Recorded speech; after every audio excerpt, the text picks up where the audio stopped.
Hello dear English learners, कैसे हैं आप। मैं हूं दीपक मेटकर, आपका ऑनलाइन इंग्लिश ट्यूटर। आओ आज हम अंग्रेजी में पढ़ना सीखते हैं। Let's learn to read in English. आज मैं आपके लिए लेकर आया हूं नया वर्ड, एबिलिटी। इस नए शब्द को पढ़ना सीखने वाले हैं। स्क्रीन पर आपके सामने हैं ABILITY, एबिलिटी। एबिलिटी शब्द का जो मतलब होता है हिंदी में, वह है योग्यता, क्षमता, सामर्थ्य। और भी दूसरे इसके अर्थ निकल सकते हैं, बट प्राइमरी तौर पर हम इन तीन अर्थों को लेकर यहाँ पर चलेंगे। और जो पढ़ना है वो तो मैंने आपको बता दिया कि हम इसे कैसे पढ़ते हैं, एबिलिटी।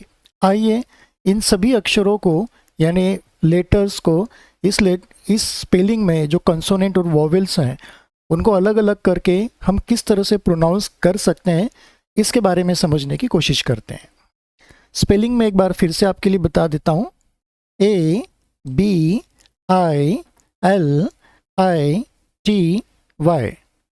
एबिलिटी।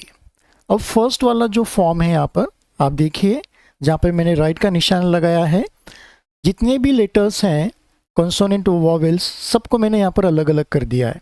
लाइक ए कर दिया है, देन बी, सी, एल, सॉरी ABILITY। फर्स्ट काम मैंने ये किया था कि सभी अक्षरों को अलग अलग कर दिया। अब मेरा सेकंड काम ये बनता है कि मैं इनके ग्रुप्स बनाऊँ, पेयर्स बनाऊँ, ताकि मुझे पढ़ने में थोड़ा सा आसानी हो जाए। देखिए यहाँ पर आपको यदि पढ़ना सीखना है तो हर एक लेटर्स का आपको जो फोनिक साउंड होता है उसको भी आपको ध्यान में लेकर चलना पड़ेगा। फोनिक साउंड के अलावा जब हम दो लेटर्स की पेयर करते हैं तो वहाँ पे कुछ एक नया साउंड क्रिएट होता है, तो वो भी हमें धीरे धीरे सीखना चाहिए।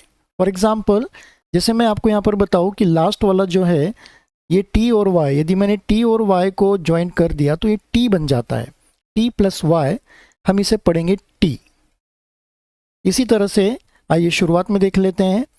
स्टार्टिंग में मैंने ए और बी को यहाँ पर प्लस कर लिया है, यानी जोड़ दिया है। तो इस ए और प्लस को जोड़ दिया तो ये कहला जाएगा एब। ठीक है। वैसे तो ए का जो फोनिक साउंड है वो ए या ए भी होता है, बी का ब हम यहाँ पर मानेंगे, तो ए ब, दोनों का जॉइंट हो गया एब। एल को मैंने अभी इसको एज इट इज़ यहाँ पर रख दिया है, इसको मैंने किसी के साथ कंबाइन नहीं किया है क्योंकि ये जो है ये वोवेल्स हैं। ठीक है। चलिए फिर हम आ जाते हैं सेकेंड पार्ट पर। एक मैंने यहाँ पे लिया है कंसोनेंट एल और एक वोवेल लिया है आई का। जब एल का जो फोनिक साउंड होता है वो होता है ल, और आई का तो हमें पता है ई साउंड होता है। तो जब मैं एल और आई को यहाँ पर प्लेस कर दूंगा तो ये हो जाएगा ली। ठीक है। चलिए उसके बाद में मैंने आपको बता ही दिया है लास्ट वाला टी प्लस वाई को जब मैं यहाँ पे काउंट कर देता हूँ, ऐड कर दिया है मैंने, जो कि दोनों के दोनों कंसोनेंट हैं यहाँ पर, तो ये सीधा का सीधा इसका साउंड बन गया टी। तो मेरे सामने यहाँ पर अब तीन तरह के साउंड मैंने क्रिएट कर लिए हैं। एक तो एब, दूसरा आता है ली और टी, एब ली टी। ठीक है। अब मैंने आई को यहाँ पर एज इट इज़ छोड़ दिया था। चलिए तो यहाँ पे जो मेरे साउंड बने हैं ए बी, मैंने यहाँ पे ले लिया, एल को एज इट इज छोड़ा था तो ये यहाँ पे आ गया। फिर एल आई का जो मैंने लिया था वो यहाँ पे बना लिया। फिर टी वाई का जो मैंने साउंड क्रिएट किया था वो यहाँ पे आ गया, तो एब। ठीक है। और यहाँ पर आ गया अपना आई ली टी। ओके। अब मैं इनको तीनों को फिर से सेकेंड फेज में अब मैं इनको कंबाइन करने की कोशिश करता हूँ। ठीक है। चलिए तो यहाँ पे मैंने एब प्लस आई को यहाँ पे मैंने ले लिया, एब आई, तो ये बन जाएगा एबी। ठीक है। आई का साउंड जो होता है वो ए साउंड होता है, ई साउंड होता है, तो मैंने यहाँ पे ले लिया इसको, एबी हो गया है, एबी। ओके।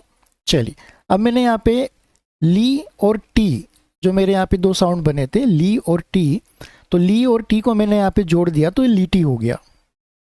ठीक है। लीटी हो गया, तो यहाँ पे मेरे दो साउंड क्रिएट हो गए, एबी और ये लीटी। तो ठीक इसी तरह से मैंने थर्ड में एबी और लीटी को मैंने यहाँ पे नीचे लिख लिया, और एबी और लीटी को जब मैं दोनों को ज्वाइन करूँगा तो ये हो जाएगा एबी लीटी, एबी लीटी। तो थस हमारा लास्ट में ये जो वर्ड बना है एबिलिटी, इस तरह से हम इसको पढ़ेंगे। देखिए मैं आपको यहाँ पर रीडिंग किस तरह से की जा सकती है, जो कठिन हार्ड वर्ड्स होते हैं अंग्रेजी के, उनको हम आसानी से अलग अलग करके किस तरह से पढ़ सकते हैं, ये मैं आपको यहाँ पर समझाने की कोशिश कर रहा हूँ। मैं ये अपनी तरीके से समझाने की कोशिश कर रहा हूँ आपको। ज़रूरी नहीं कि आपका जो सोचने का तरीका है वो मुझसे मैच करे या कई और लोगों का मुझसे मैच करे, लेकिन हाँ मैं एक एज ए टीचर हूँ यहाँ पर आपका ऑनलाइन, तो मुझे पता है कि बच्चे किस तरह से पढ़ सकते हैं। तो मैं मैंने अपना खुद का डेवलप किया है उसी तरह से मैं आपको ये समझाने की कोशिश कर रहा हूँ, ताकि आप इसको देखकर जो नए शब्द आप पढ़ने की कोशिश करें तो वो भी इसी तरह से यदि आप पढ़ने की कोशिश करेंगे तो धीरे धीरे आपकी हैबिट में इम्प्रूवमेंट होता जाएगा और आप एक दिन रीडिंग में मास्टर बन जाओगे इंग्लिश लैंग्वेज के अंदर। तो दोस्तों आज के लिए इतना ही।